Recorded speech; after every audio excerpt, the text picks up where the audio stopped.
Recap/introduction.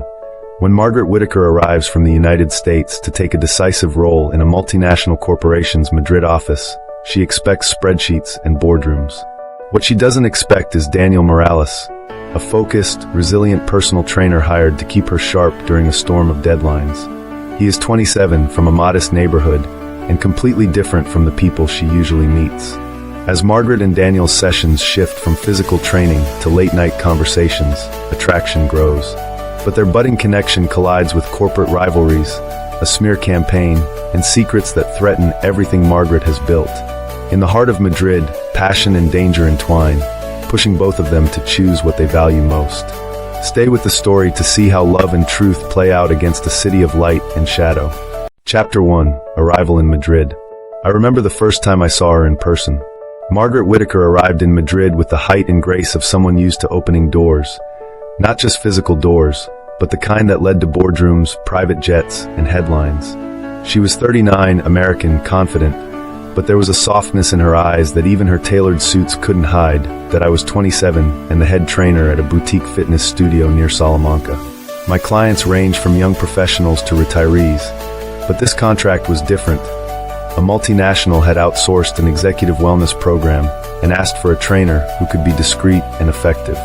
I was the choice because I knew Madrid, knew how to get people out of ruts, and because I worked hard for every euro. Our first session was all business. She had a relentless calendar, meetings, dinners, press events. My job was to keep her in shape, yes, but also to keep her focused. Over the next few weeks, our sessions became the only time she allowed herself to breathe. She asked for plain honesty, and I gave it. We traded small confessions between circuits. She told me about the company restructuring that brought her here, the pressure to cut costs, to steer operations across Europe. I told her about my family in Lavapes, about nights I worked second jobs to pay rent. There was a line we both avoided. Her world and mine were not supposed to overlap beyond the gym's walls. Yet Madrid has a way of blurring lines, and attraction is a generous thief. Chapter 2. Growing closer. Our routines shifted. Training mornings led to coffee on Retiro's benches. Business lunches turned into late walks through El Rastro, where she laughed like someone rediscovering a city. I taught her to enjoy simple things, bocadillos from a corner vendor, a morning run along the Manzanares. She taught me how to speak up in a room of executives, how to hold my ground politely but firmly. People noticed. Whispers followed us. She's with the trainer. The tabloids would eventually write. But for those early weeks, it was mostly the two of us against the world and the rhythm of Madrid. She admitted, one night as we shared churros, that she felt alone despite her resources. I admitted that being near her made me want something better for myself. Work pressure mounted. Margaret's decisions on budgets and real estate deals made powerful people nervous. One rival board member, Javier Cruz, started a quiet campaign against her. He was polished, charming, and dangerous in a way that hides under affable smiles.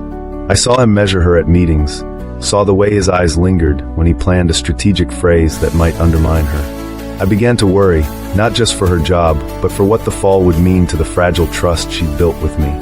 Chapter 3. The attack. Then came the scandal. An anonymous leak suggested that Margaret had authorized questionable transfers to shell companies. The press erupted. The board called emergency meetings. Margaret became a headline for a week. A woman with more money than most knew what to do with, suddenly accused of betraying shareholders. She could have handled it with lawyers and silence, but Margaret chose to fight.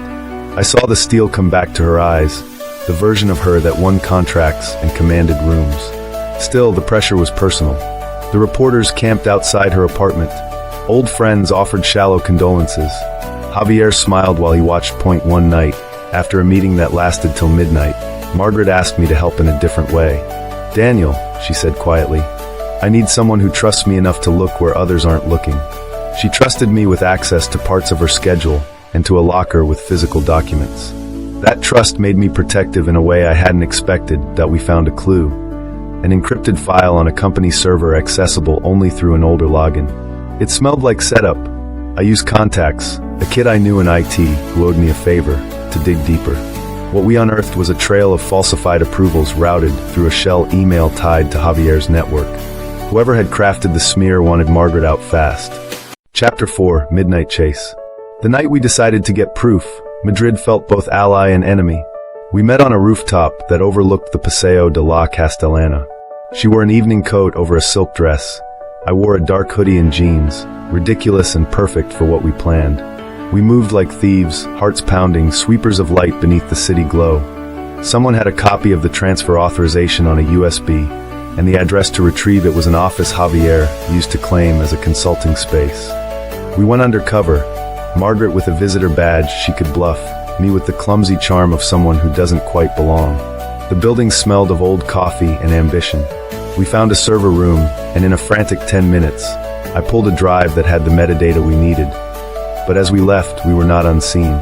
An alarm, a flash of cameras, and the chase began. We ducked into narrow alleys, sprinted past shuttered bars, and climbed a fire escape that groaned like it was part of an old story. I remember the sound of her breath as close as my own. I remember thinking that if we were caught, everything would burn. Her career, our fragile trust, the future we hadn't yet allowed ourselves to imagine that we escaped by the skin of our teeth. The footage on the drive was messy but damning. Emails, payment authorizations, and a transfer log that pointed back to Javier's associates. We had what we needed, but now we had an enemy who would stop at nothing. Chapter 5, The Confrontation. We confronted the board at a scheduled emergency session. Margaret stood and let the evidence speak, her voice steady, not dramatic.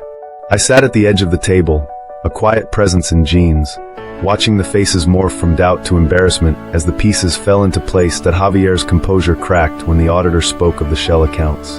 He tried to pivot, to point fingers, but Margaret had anticipated him. She had legal counsel, public witnesses, and a tenacity that made him small under the fluorescent lights. When the board voted, it was a moment of cold clarity. The company would investigate Javier's conduct, and Margaret's name would be cleared. Outside, the press flooded the steps. Cameras, questions, hands reaching for statements. Margaret's relief was tangible, but so was her exhaustion. We retreated before the applause could sour into something else. That night, on a quiet terrace overlooking Plaza Mayor, she let the shield drop. Margaret told me about the doubts she'd had about loving someone so different, about the whispers that would follow, about how her life might complicate mine. I told her I had no idea how to be the man she deserved on paper, but I knew how to be honest. The city hummed. We were both afraid, and both braver for the fear. Chapter 6, Choices and New Beginnings. Love is not a tidy ledger. It asks for risk and offers none of the safety that money promises.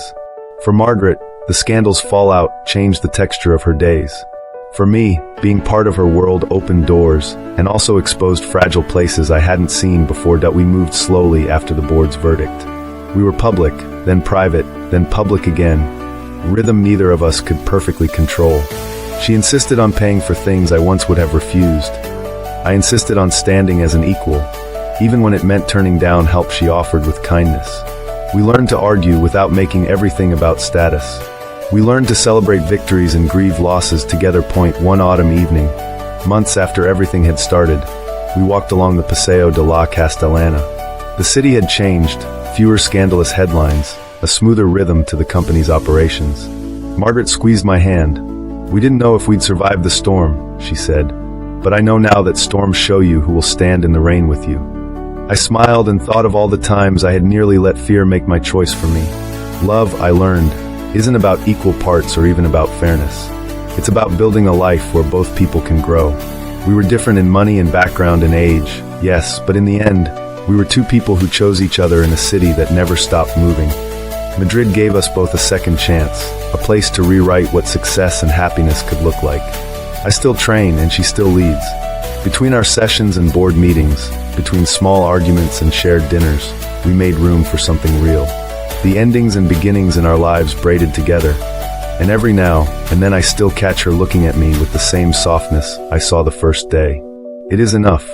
If you enjoyed the story, please subscribe to the channel, activate notifications, give the video a like, leave a comment with your favorite moment, and share this video with friends.